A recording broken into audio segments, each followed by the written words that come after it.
Boa tarde, Carlos Silva, camisa 9, dos gramados para o YouTube, Carlos Silva na rede. Estou aqui hoje com uma celebridade, Marcelo Carlos. Vamos falar da radiologia, vamos falar do futebol carioca, falar da famosa zebrinha. Marcelo Carlos foi jogador da Portuguesa, tive a oportunidade de atuar com ele na famosa zebrinha. Vamos falar da arbitragem do Rio de Janeiro. Boa tarde, Marcelo Carlos. Tudo bem? Irmão, boa tarde, irmão. Carlos Silva 9, é um prazer estar com você aqui, dos campos aqui pro YouTube, né? Então, assim, nós vamos poder falar aqui sobre a radiologia, sobre o futebol, sobre a arbitragem. Eu que tenho passagem aí por essas 3 áreas, a gente tem muito assunto e muita resenha para contar. Marcelo Carlos, que teve a oportunidade de fazer jogos no Maracanã, Maracanã que é o palco do futebol mundial, e nós vamos falar agora, Marcelo Carlos, da famosa zebrinha, da sua trajetória na Portuguesa, que é muito importante. A Portuguesa hoje, ela é a 5ª força do futebol carioca. E o que você tem que falar um pouco da sua trajetória desse momento que você passou na Portuguesa? Cara, a Portuguesa é incrível, foi incrível na minha vida, continua sendo incrível, né? Porque quando a gente se reúne para jogar no nosso veterano, é uma resenha absurda, né? Daqui a pouco eu vou contar um pouco das nossas resenhas do nosso futebol, do nosso veterano da Portuguesa. Mas a Portuguesa foi um sonho de criança, né, cara? Jogando aquele futebol em Jacarepaguá, e de repente me surge a oportunidade de fazer um teste na Portuguesa da Ilha, em 1990. Bota tempo nisso, né, pai? Então lá quem foi que nos avaliou foi o Zé Grande, lendário Zé Grande. Passamos naquele teste e ficamos na Portuguesa lá por aproximadamente 7 anos. Eu comecei lá no Mirim, fui até o profissional, subi com 17 anos, e hoje eu vejo o nível da bola que a gente jogava na época, né? Porque você atropelar o sub-20, passar direto do juvenil pro profissional, eu tava jogando uma bola muito fina naquela época, pai. Show de bola. Marcelo Carlos, a Portuguesa, ela teve muitas dificuldades. Hoje a Portuguesa tem aquela estrutura de time grande. Estrutura que o Flamengo não tem, porque o Flamengo não tem estádio para jogar ainda. O Botafogo arrendou o Engenhão. O Vasco tem aquela dificuldade, o Fluminense também. E a Portuguesa hoje é a 5ª força do futebol carioca. E o Marcelo Carlos também atuou no Nova Iguaçu, em vários clubes aqui no Brasil. E o Marcelo Carlos vai falar um pouco da história dele no futebol carioca. Marcelo Carlos, é contigo. Fala um pouco da sua trajetória no futebol, fala um pouco da sua história, das dificuldades que teve dentro do futebol carioca. É contigo mesmo, Marcelo Carlos. Aqui é resenha, ao vivo e a cores. Quem não conhece o Marcelo Carlos, essa celebridade aqui, ó. Então, Jacaré, pô, a bola, cara, a Portuguesa mudou muito, né? Porque a Portuguesa era um clube doméstico. Então, era um clube que não tinha o objetivo de vender atletas, né? O presidente lá, nosso lendário Antônio Augusto, enfim, era aquela empresa, aquele clube que não era um clube empresa. Então era um clube doméstico com muita dificuldade. Eu lembro, pô, a gente pegava na Portuguesa 7 da manhã. Então eu saía de casa 4h30 da manhã, cara. E ali era uma luta. As minhas lembranças, agora você vai lá atrás, você retorna lá no túnel do tempo. E eu me lembro do meu pai, cara, dividindo o Vale Transporte comigo e meu irmão pra gente conseguir ir pro treino. Então, pô, meu pai mora ainda ali no Rio Centro. Então eu pegava um ônibus até Madureira, e de Madureira eu pegava o lendário 910, irmão. E meu pai dava o Vale Transporte pra gente. Tinha dia que eu falava assim, não, eu quero comer uma coxinha, irmão, então eu vou dar um calote. A gente dava um calote pra comer a coxinha. Rapaz, e era uma luta, porque tu lembra daquele pão com café da manhã? Lembro, Era uma luta, né? Era um pão com café da manhã para 10 atletas, só que no elenco tinha 30 e tantos, irmão. E era uma luta para receber aquele ticketzinho, para tomar aquele café com pão, que a gente ficava todo feliz com mais de jogador de clube grande, né? Tipo, quem ganhou o café, fala, porra, eu sou bom. Então, assim, o Zé Grande teve uma história muito grande, assim, muito bacana na nossa vida. E o Zé ali, aquele goleiro que jogou no Botafogo, lendário, que tem o nome dele lá naquele campo lá de treino hoje, ele foi um treinador incrível, com todas as suas limitações, né, cara, de técnica, mas ele era um cara que eu me lembro... Lembra daquela bola que a gente tinha, né, cara? Pra o verdadeiro pai, né? Treinar cabeceio, rapaz. E a gente ficava ali, porra, ele bota, bora cabecear, bora galera, bora galera, bora galera. Pô, então foi uma escola incrível. Olhar a Portuguesa hoje, a Portuguesa virou um clube empresa praticamente, né, cara? A gestão do nosso presidente Marcelo, que na época era infantil, enquanto a gente era juvenil. O Marcelo, na verdade, presidente da Portuguesa hoje, ele era filho do seu João. E seu João era o nosso motorista do ônibus Lady Gabi, que levava a galera do Mirim para tudo quanto era lugar no Rio de Janeiro, e o Marcelo era molequinho. E o Marcelo hoje faz um excelente trabalho na Portuguesa. Eu digo para você o seguinte, você falou a Quinta Potência, eu acho que entre a Quinta Potência e a briga entre Portuguesa e Nova Iguaçu. Foram os 2 clubes que eu joguei aqui no Rio. Tive uma passagem rápida pelo América e pelo Copacabana, mas a Portuguesa e o Nova Iguaçu, cara, os 2 clubes são uma potência. Potência, potência, potência. E você teve a oportunidade de atuar no Nova Iguaçu também, teve muitos jogadores David, né? Outros jogadores aí que apareceram para o cenário do futebol carioca, do futebol brasileiro. Eu quero que você também fale um pouco da sua trajetória no Nova Iguaçu, que é muito importante a gente estar passando aqui para o público, né? Quer saber um pouco da sua história, que o Marcelo Carlos tem uma história vencedora. Cara, deixa eu só voltar um pouquinho lá na Portuguesa, que tem um fato aqui bem interessante. Cara, eu me lembro que eu tinha um Passat, cara, 1980. E ela na Portuguesa já estava o Josimar, centroavante, que jogou no Fluminense, jogou no América, o Josimar rodou pra caramba. Paulo Dias, Dudu, atacante, que jogou em vários clubes aqui no Brasil. Cara, e vinha eu, juvenil, a gente, dividia combustível, arrastava geral. Cara, e a gente vinha numa resenha nesse carro, irmão, que era uma loucura. Que galera incrível, cara. Que saudade. Alô, Dudu, Paulo Dias, Josimar, um abraço aí se vocês assistirem esse podcast. Vocês foram incríveis na minha vida, sempre me dando orientação, porque eu era o juvenil da parada, né, cara? 17 anos já no profissional, gastando a onda e a gente rachando aquele combustível para ir treinar. Cara, Nova Iguaçu, assim que eu saí da Portuguesa, na verdade eu tive muitos jogos importantes contra o Nova Iguaçu. Nova Iguaçu era o calo do sapato da Portuguesa. Então nós fizemos 2 finais incríveis, juniores, eu desci para jogar nos juniores, e nós perdemos 2 finais para o Nova Iguaçu. A sub-18 e sub-19. E aí, cara, no meu último ano de juvenil, eu já estava estressado com a Portuguesa, estava num momento meio desgastante, e eu consegui ser transferido para o Nova Iguaçu. Chegando no Nova Iguaçu, quem eram os atletas que estavam lá, que eu estava disputando a vaga no ataque? Schwenk, que jogou no Botafogo, hoje está no sul do país. Schwenk, um grande abraço para você, tá aqui, né? Um grande abraço para você. Cara, e o David. E, na verdade, ali, a gente tinha 4 atacantes que eram incríveis ali no ataque. Era eu, Lincoln, Schwenk, David e o Capixaba. Então, o ataque por um período foi eu e o Lincoln. Depois, por um período, foi eu e o Schwenk, e o David nem jogava nessa equipe. No meu ano, que eu era 7-7. E de repente o David era um meia. A gente nessa pegada de pouca grana, né, cara? Eu pegava o David e Marechal Hermes, aí eu já tinha um Del Rey, cara. Um Del Rey bacião, prata. Botava meu combustível, pegava ele Marechal Hermes ali perto daquele Cefete, né? Ali Cefete. Sim. Pegava ele ali no Cefete e depois pegava um outro amigo em Heliópolis, e a gente rachava o combustível, mas o David sempre foi muito aplicado. Muito aplicado. O David era grupo 1, cara, no treino físico. O Gago era brabo que não é mais Gago. Fala, David, um grande abraço, irmão. Aí, show de bola. História do futebol. E teve outros clubes também que você atuou, né? Sim. Aqui no Rio de Janeiro, aqui no Brasil, você chegou a sair...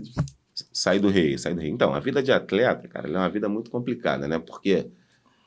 Na verdade, acho que a maioria das crianças no Brasil, elas pensam em ser jogadores de futebol por N motivos, né? Pela questão financeira, pelo prazer de jogar bola, por toda a cultura que o Brasil abraça o futebol. Então, eu me preparei para ser atleta desde os 14 anos de idade, e aí eu fui para o Nova Iguaçu, fui meu primeiro clube, tive uma passagem rápida pelo América.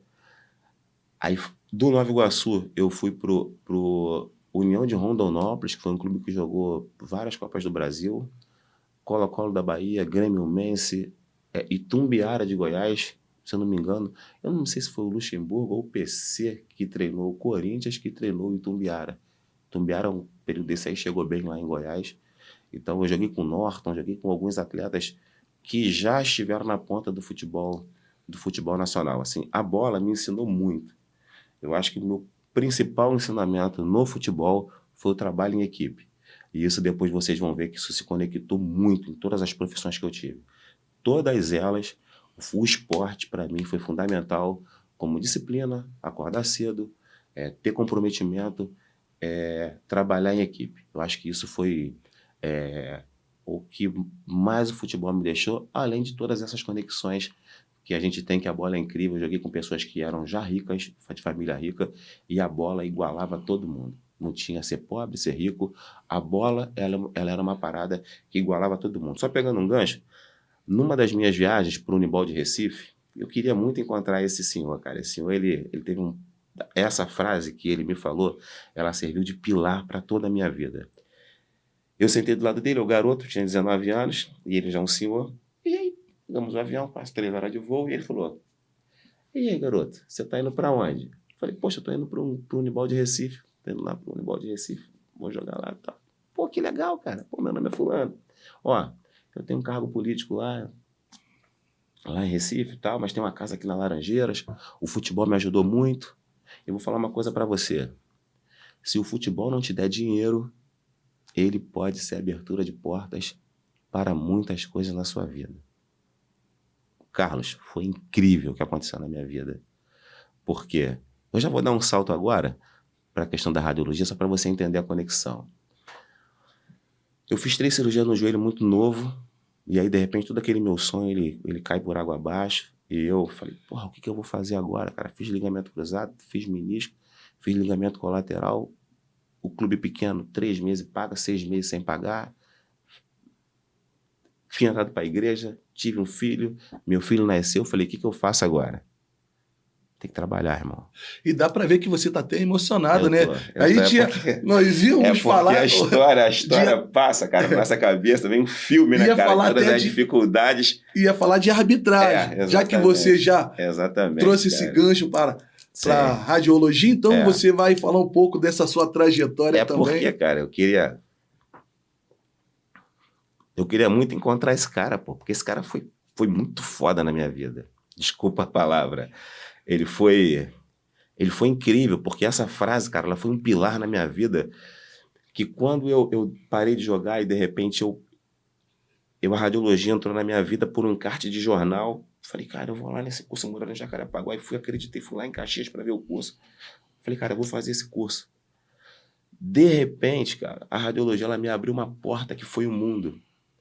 E quando depois de ter batido na porta de uma grande empresa, no Barra Shopping, eu passeando, de repente eu fui lá, bati na porta, perguntei à recepcionista: quem é o responsável pela radiologia? E ela falou para mim: é o seu Francisco. Eu falei: pô, é esse cara que eu vim falar.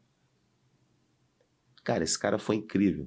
Eu tive uma oportunidade como presidente do Conselho de Radiologia, realizar uma solenidade na Alerj, na Casa do Povo. E, pô, eu tive o prazer de homenagear o Francisco lá. E aqui, novamente, Francisco, obrigado. E lá nessa empresa rolava um futebol de final de ano e todo mundo ficava comentando. E eu tava recém-operado, cara. Eu tinha acho que 4, 5 meses de operado no ligamento cruzado. E a voz desse senhor lá do avião, cara, ela não saía da minha cabeça. Agora é a hora de você aplicar aquilo que eu te falei lá. Cara, eu fui jogar. E eu joguei essa pelada, Jacaré, foi incrível. Na divisão dos coletes, cara: pô, aí, negão, sabe jogar? Eu falei: pô, cara, mais ou menos. O cara, primeira bola, já dominei, dei uma limpada, dei uma cacetada, irmão. Gol, neguinho. Porra, quem é esse negão aí, irmão? Gol, acabou a pelada. No final da pelada, a bola veio, eu dominei. Alô, Fernandinho. Canetei o Fernandinho, pra minha alegria, que era o top da pelada. E aí a galera, todo mundo me abraçando, enfim, eu fui tomar banho no vestiário, Daqui a pouco quem chega no vestiário? O Francisco, o meu salvador aí, que me abriu as portas na radiologia. Francisco, obrigadão, irmão. Marcelo, troca de roupa aí que o Dr. Romeu Cortes Domingos quer te conhecer, que era o dono da empresa, hoje ele é diretor da DASO, cara grande pra caraca. Alô, Dr. Romeu? Dr. Romeu, porra, pá, qual é o seu nome? Marcelo. Ele me apresentou, o Francisco me apresentou. O Francisco: pô, o cara acabou de jogar, o cara é profissional, tá parando de jogar agora, não sei o que, pô, tá com a gente lá na Câmara Escura. Doutor Romeu, segunda-feira na pelada da empresa. Doutor Romeu, quantas bolas eu botei pro senhor guardar, hein? Aí era eu, Doutor Romeu, e mais 5. E era toda hora a bola pro chefe, o chefe. Então, cara, a radiologia, o futebol também me ajudou na radiologia, irmão. Foi incrível. Pô, show de bola. O futebol abre muitas portas, Marcelo. Muitas portas. E a arbitragem? Cara, então, e concomitante com isso, e aí para a juventude, cara, é difícil demais. Eu comecei lá na Portuguesa em 90, e praticamente em 2004, 2002 eu parei de jogar no Copacabana, aqui no estado do Rio de Janeiro. O clube da terceira foi a única A3 que eu joguei. Joguei A2 e A1. Joguei A1 de Mato Grosso, joguei A1 de Goiás. Aqui no Rio eu joguei A2 pela Portuguesa, pelo Nova Iguaçu, e joguei A3 pelo Copacabana, que era uma proposta de um clube empresa, um clube novo. Então fui lá numa proposta, eu fui artilheiro em 2000 pelo Copacabana, da A3 aqui no Rio. E aí foi uma passagem também ali incrível. E concomitante com a minha parada no futebol, eu falei, cara, eu não vou ficar na mão novamente dos empresários. Atleta de clube pequeno é um sofrimento danado. São 3 meses recebendo e 6 meses sem nada. Então, tipo assim, é uma luta. Além da janela do brasileiro, que para jogador de clube pequeno é uma luta, né, cara? Então, eu falei, vou fazer arbitragem. Tem um árbitro aí, cara, que foi meu amigo e tal, chamado Gutenberg de Paula. Foi comentarista, o Guto foi assessor agora de alguns deputados, enfim. O Guto falou pra mim, Marcelo, ele agarrou num time meu lá de Jacarepaguá, faz arbitragem, cara. Tu já pode até começar agora mesmo sem curso, isso vai te dar um know-howzinho, vai ser legal, papapá. E eu já comecei a ganhar um dinheirinho com arbitragem, mesmo sem fazer o curso. E aí fui fazer o curso. A minha turma, ela é de 2004, sou formado pela turma de 2004 da FERJ. Alô, galera, turma 2004, turma braba, hein? Mais de 7 árbitros na CBF, Rodrigo Carvalhares, que é meu brother. Pô, os dois Filipes de Minas, Felipe, Patrick, Patrício, turma top. E o nosso herói lá da turma de 2004 é o Rodrigo Correia, que é o nosso assistente FIFA. Porra, irmão, parabéns, representa a turma de 2004. Então eu fiz concomitante radiologia com arbitragem. E de verdade, o meu diferencial como árbitro é eu ter sido atleta. E hoje eu tô lá fazendo aquela bola lá na bola do racha do Maneirinho, cara, com aquela bola lá, Jacaré, eu vou te contar já, irmão. Aquilo ali, alô Pose, alô Dela Cruz, alô Major RD, alô Maneirinho, é pedreira aguentar vocês, pai. Marcelo, Carla, eu vou te fazer uma pergunta. O que você pensa sobre o futebol carioca? O que está acontecendo até mesmo com o Botafogo, que teve essa arrancada no Campeonato Brasileiro no primeiro turno e teve essa caída.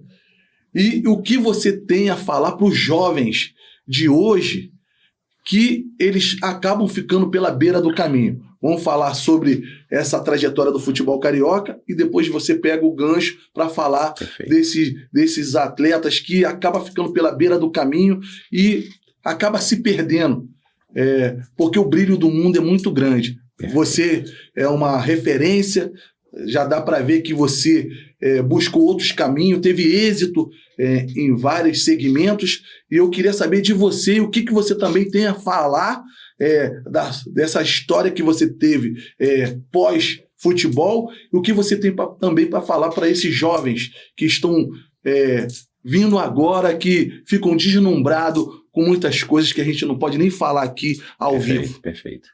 Então, começando aqui pelo futebol carioca, né? Enfim, a gente sabe que tudo na vida que vem muito rápido, ele não funciona. Isso em tudo, seja riqueza, qualquer situação. E eu acho que o futebol, ele é um esporte que mais atrai a atenção das pessoas por conta disso, por ele representar muito a vida.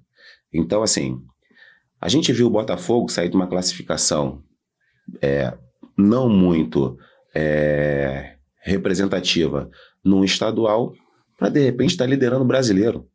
Então, a gente sabia que isso não ia ter força, porque essa base estrutural, ela não tinha sido construída.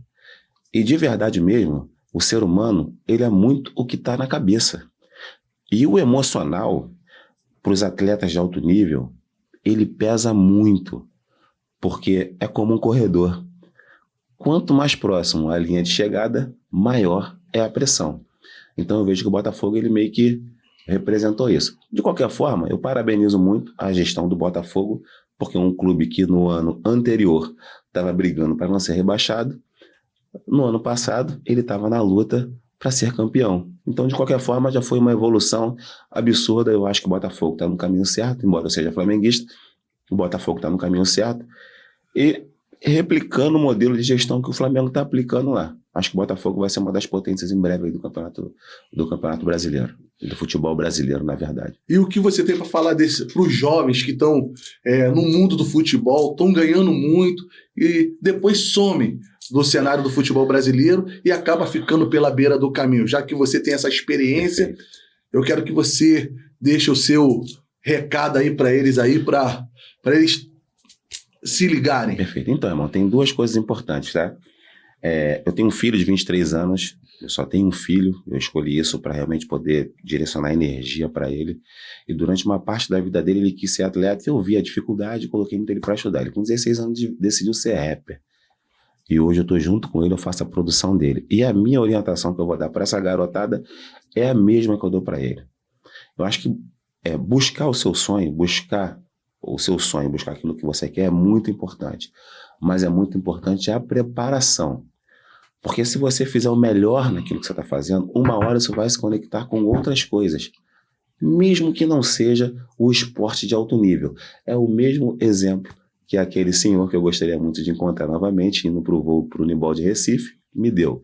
Então faça o seu melhor, se prepare, tente ter sempre uma segunda opção, porque ter um plano B, ele é muito importante para a trajetória. E garotada, força, fé e determinação, que no final tudo se encaixa.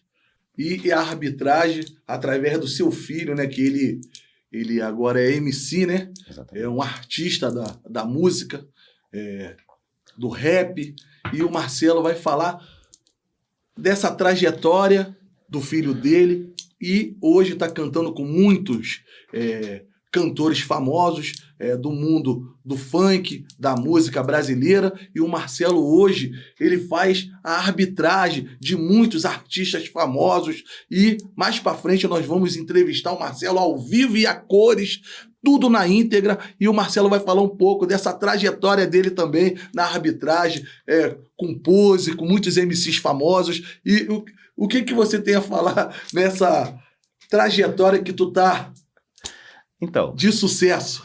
Então, Carlos, aí eu volto àquela questão onde eu disse lá atrás, onde tudo se conecta, né? Então, essa questão do Jota hoje, que é o meu filhão, cara, o Jota tá num caminho bem legal, bem interessante. A gente já tá aí com mais de 10 músicas lançadas. A gente tem um programa artístico onde ele tem que cumprir as metas dele de segunda a sábado. Por sinal, agora ele tá em deslocamento, tá indo lá pro estúdio do MC Ticão. E já queria deixar aqui um abraço pro Macarrão, alô Maneirinho, alô Anésio da Pelada Nada Mal. Eu tô lá como árbitro fazendo a Pelada Nada Mal e fazendo a Pelada do Maneirinho. Então o Jota tá nesse caminho. E como tudo se conecta, cara, foi incrível como a arbitragem me inseriu nesse mundo que conecta com a situação do Jota. Né? Então lá a gente está tendo o prazer de ter contato com Dela Cruz, de ter contato com a galera dos Ousados.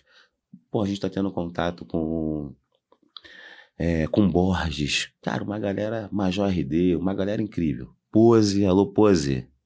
Valeu pela força aí, tá? Pela moral que tá dando aquela contribuição na pelada, porque eu vou te falar, essa pelada lá, cara, é chapa quente, cara. Nenhum árbitro queria apitar essa pelada dos caras, porque era a pelada mais chata, o racha mais chato do Rio de Janeiro. E aí, quando eu cheguei pra fazer essa pelada através de um colega do André Índio, alô Léo Negão, os dois, porra, fortaleceram lá no contato com o Macarrão. Cara, a minha primeira pergunta pro organizador era: o que você precisa? Marcelo, aqui é pelada de artistas. Então eu falei, cara, vamos organizar. Então essa organização ela foi fundamental. Eu estou no 8º racha lá direto com eles. Segunda-feira é o torneio do racha do Maneirinho, aí o pau quebra. Aí com 3 atos, um pesadão com a galera da CBF e tudo, uns amigos aí, para conseguir controlar as feras. Mas hoje, graças a Deus, lá tá indo tudo bem. E tem sido importante pra caraca para essa conexão entre a arbitragem, a radiologia, futebol, música, tudo se conecta, irmão, tudo se conecta. Arrebentou, hein? Nós vamos falar agora de sonho, o maior sonho do Marcelo, que ele conquistou através da radiologia, sim, e vamos falar do melhor trabalho que te marcou, Marcelo, que eu fiquei sabendo que você chegou a trabalhar até na Olimpíada. Galera, O cara é fera. Estamos aqui com o Marcelo Carlos. Ele vai falar um pouco dessa trajetória dele na Olimpíada aqui do Rio de Janeiro. Cara, foi bem legal, assim, a radiologia, eu sempre falo o seguinte, a radiologia, ela me deu dignidade, isso é uma parada muito interessante, né? Eu já viajei aqui para 4 países através da radiologia, conheço vários estados, são muitas conexões com profissionais internacionais. Alô André, alô Cadu, que foram os meus diretores lá no Conselho de Radiologia, alô minha equipe lá, Kátia Benevides, minha galera da radiologia, aquele abraço. 6º corpo de conselheiros que mandamos bem pra caramba na nossa gestão. Então, assim, profissionalmente, cara, eu tive 2 eventos que foram incríveis aqui no estado do Rio de Janeiro. Um foi as Olimpíadas de 2006, onde eu trabalhei com ressonância. Cara, eu tive o prazer de fazer exame do Tsonga. Eu acho que na época ele era o 5º do tênis.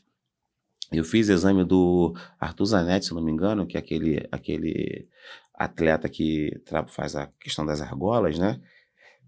Eu fiz exames de pessoas incríveis, tive contato com atletas incríveis dentro do hospital que era voltado para as Olimpíadas. Mas eu tive um fato muito maneiro, que foi no meu primeiro dia do hospital de campanha.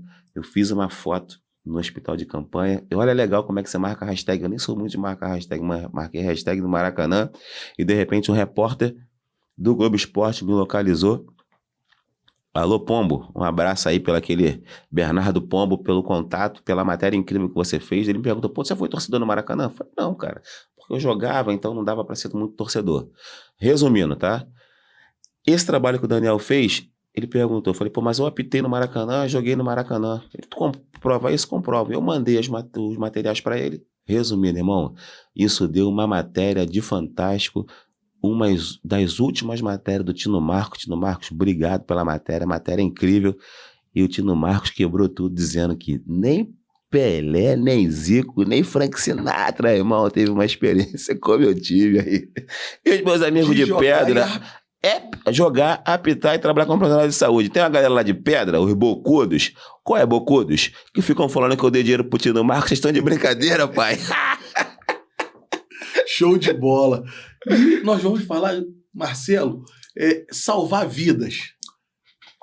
Então, cara, esse salvar vidas foi incrível, porque no hospital de campanha, dentro da pandemia, que eu vi que o negócio era de verdade.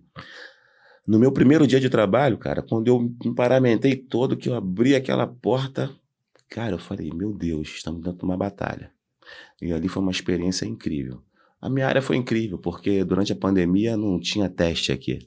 E foi a radiologia, os profissionais que eu estava fazendo a gestão na época, eu dei 7 matérias, fiz 7 matérias de Globo, uma de SBT, enfim, falando sobre o conselho, sobre a nossa fiscalização, sobre a importância dos nossos profissionais da radiologia.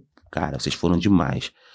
Principalmente os profissionais da tomografia e do raio-x, que seguraram toda a rebordósia da falta de teste para o Covid aqui no estado do Rio de Janeiro. Então a radiologia mora no meu coração, me levou a lugares que eu jamais imaginei, tá?